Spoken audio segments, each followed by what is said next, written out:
this is Mark Pubate. People will not buy something from someone they don't like. Will you buy something from someone who brazenly lied to your face? There is no iPhone 10. The iPhone 10 is merely the iPhone 8 in disguise. And the iPhone 8 is the iPhone 7s. The iPhone 10 is the prototype or the half finished version of the iPhone 8. Well, there's a specific term, it's called a minimum viable product. It wasn't even ready, but they had no choice. Why? Because at the time, Tim Cook, he knew that the market is shifting to all screen phones, or bezel-less, or bezel-free, or edge-to-edge. Whatever the metaphor people use, all screen phones have become trendy in recent years. He knew that he would fail because the designs of the iPhone 7s is dated, is antiquated, is outmoded, is obsolete. This is not about that phony sacrifice about to honor the 10th anniversaries of the first iPhone. Apple lied to you. You go to the Apple's proprietary site.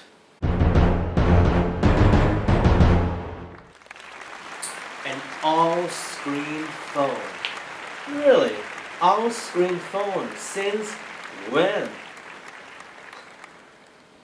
All-screen phone for now is merely a self-fulfilling prophecy.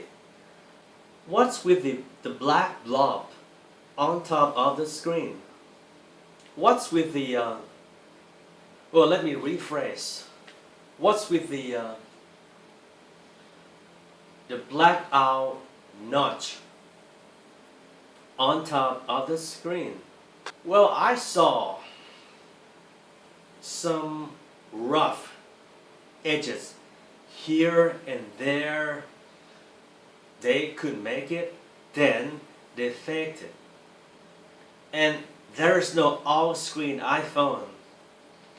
It's merely a deceptive propaganda. The iPhone 10 is the prototype of the iPhone 8. The actual iPhone 8 was scheduled to be released in 2018.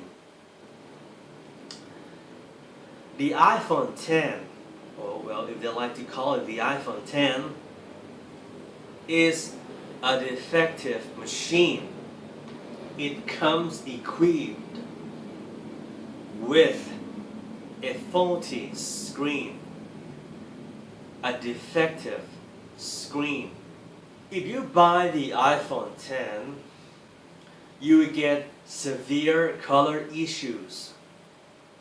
When you stare, when you look at the screen at critical viewing angles, or so-called off angle. Do you remember the MacBook Pro with Retina display if you've been keeping up with my videos? I do believe that you vaguely recall the times that we had to punch in like terminal commands in order to check if the screen was from like LG or Samsung. Can you remember the term image persistence or image retention or burn-in or ghosting. Well, should I bore you with the detail? Well, okay, suffice to say, well, you have one image on the screen, and albeit a new image appears on the screen, you can see a faint remnant of the previous image. Apple admitted that the iPhone X comes with a faulty screen. Apple said, well, you have to shorten the interval between an active screen before the screen turns to sleep mode or something. You know, if you've been keeping up with the news about the faulty ignition switch, or a car with a pair of faulty airbags from Takata, or the Volkswagen's carbon emission scandal. It was like, okay, you bought a car with a defective airbag, and the airbag is prone to explode and send myriad amount of shrapnels to your kids in the back seat and kill them all. How to prevent that from happening? It's easy. Try not to hit anything. You said, well, Mark, the thing is, we need substantial support because we are going to debunk your claim, Mark. You said Apple lied to us. Well, there's a hidden discrepancy. There's a subterranean or underlying discrepancy between the size of the whole panel and the actual size of the utilitarian screen real estate. That's the actual size of the screen. The screens of the iPhone X is smaller compared with that of the iPhone 8 Plus. Well, any developer here, correct me if I'm wrong. The width of the screens of the iPhone X is on par with the width of the iPhone 8. They used the so-called points, 375 points, for the purpose of the UI, so-called UI layout. And you might say things like, Mark, you're full of shit, you know shit. Apple added significant amount of points vertically. Well, you're right, but I'm not wrong, because since only a handful of first-party or so-called native apps can take advantage, can make the best possible use of these additional points. Well, if you were one of those iPhone 5's tallest screen early adopters, I think you can remember the black bars around the edges at the time. In a story, the screens of the iPhone X is smaller compared with that of the iPhone 8 Plus. The iPhone X lacks an alternate or secondary, but I prefer to use the word alternate, biometric security feature. For instance, I usually wear a mask from time to time. I do have a bike. I'm going to wear a helmet. Can the Face ID feature recognize my face? Well, okay, you might say things like, well, you don't know shit. In 2017, Bangkok, Thailand is the city that has the worst traffic congestions in the world. In 2017, you might get stuck for 2 minutes, 3 minutes. Well, at the middle of nowhere, at the middle of the intersection, you want to check your email or something. Holy shit, there is no fingerprint scanner. What are you gonna do? Will the phone recognize your face? You be my guest, you bet. They should have added an alternate biometric based security feature. Well, iris scanners can get easily hacked, well that's fine, but probably a real fingerprint scanner or something apart from the Face ID. The future of smartphone. What's with the camera bump on the back of the rear enclosure? The camera bump is there. The camera is still protruding. It sticks out, it doesn't fit flush. I know. I think this is kind of a, well, this can be easily remedied, but do I have to buy a case to resolve this? The camera bump is there. It has only 3 gigabytes of RAM, and you call this thing the future of smartphone. Is merely the prototype of the iPhone 8. Is a half-finished product. No IP rating 68, but only 67. And you know what? It's not the actual 67. It's not a waterproof phone. Oh, alright. I don't want to start an altercation, and I don't want to start a contentious topic here. You do me a favor, and the thing is, before you go any further, I'll tell you what.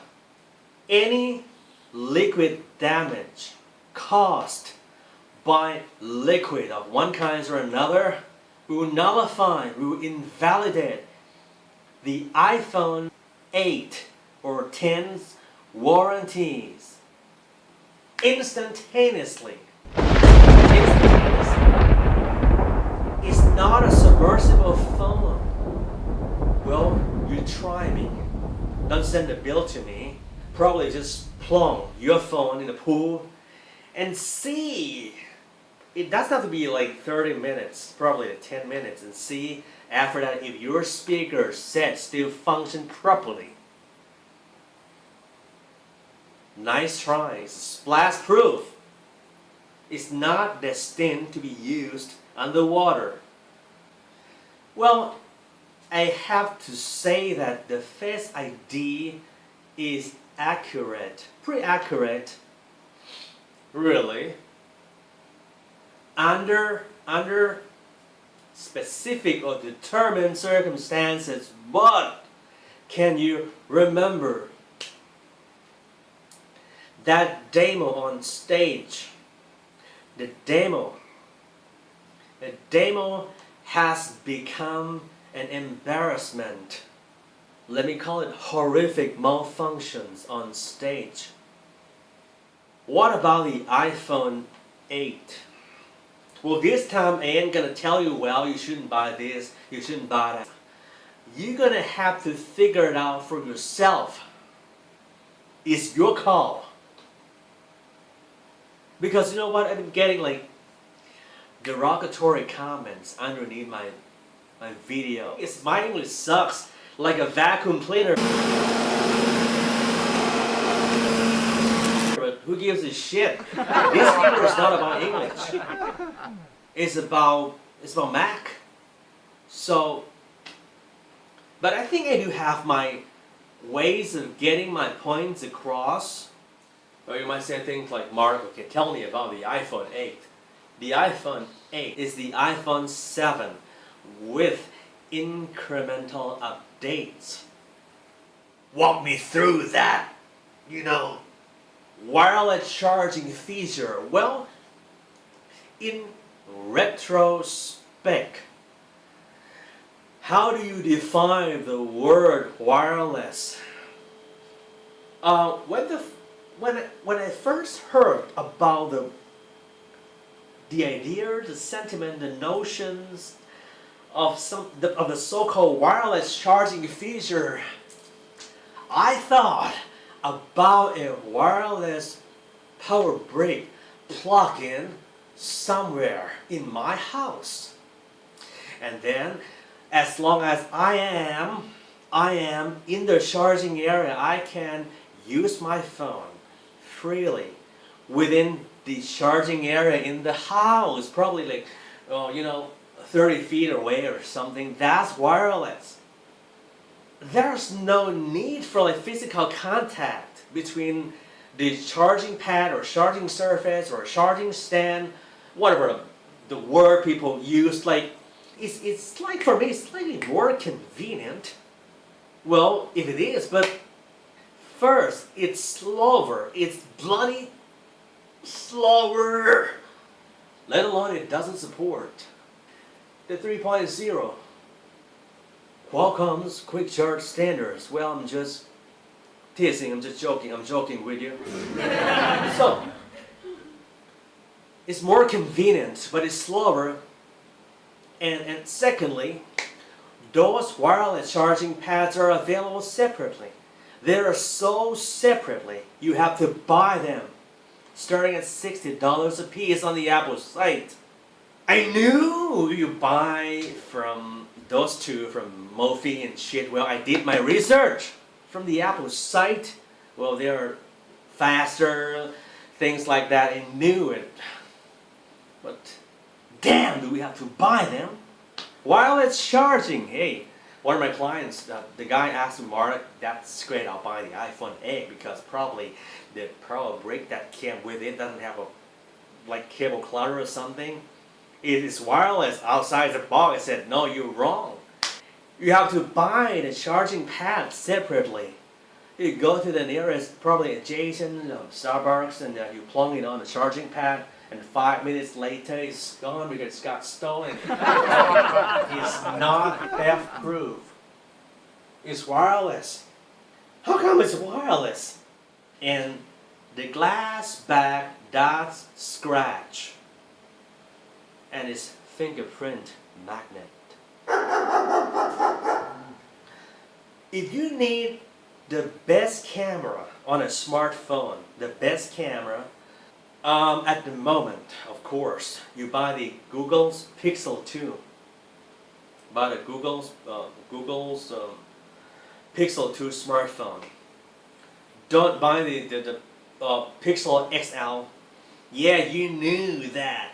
The Pixel 2 is made by HTC and the XL is made by LG because Google acquired a portion of HTC and shit like that. We all knew that.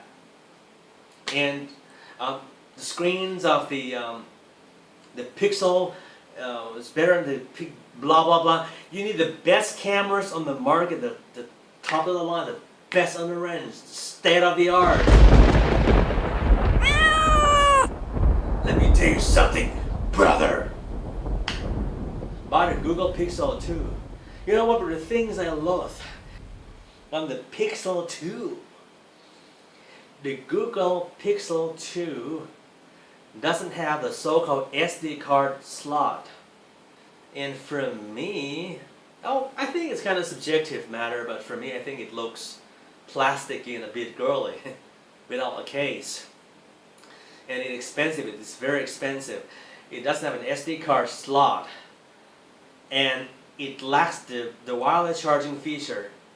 But I do appreciate the rear fingerprint scanner.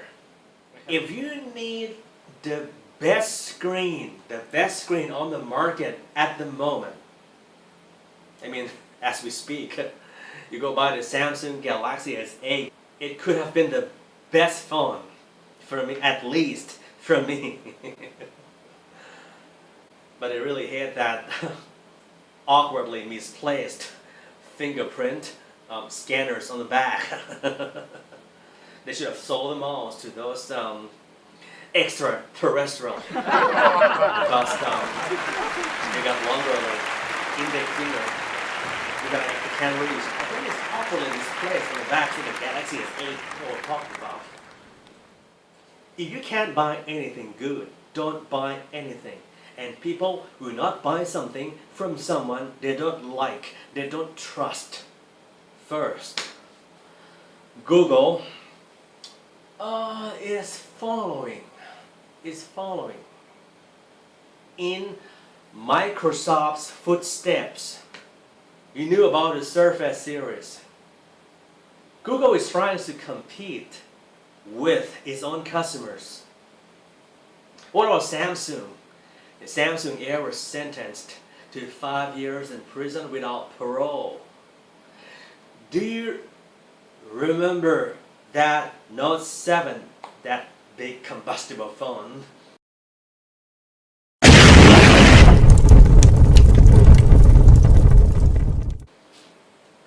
That Note 7 debacle, fiasco. What about Apple?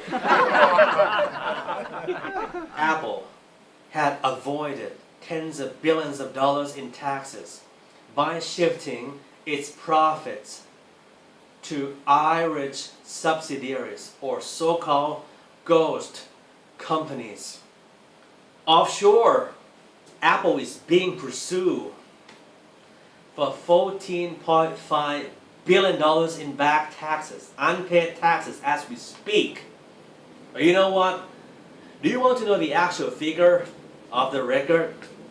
Thus far, Apple had avoided more than $200 billion in taxes. Thanks for taking the time to watch my video.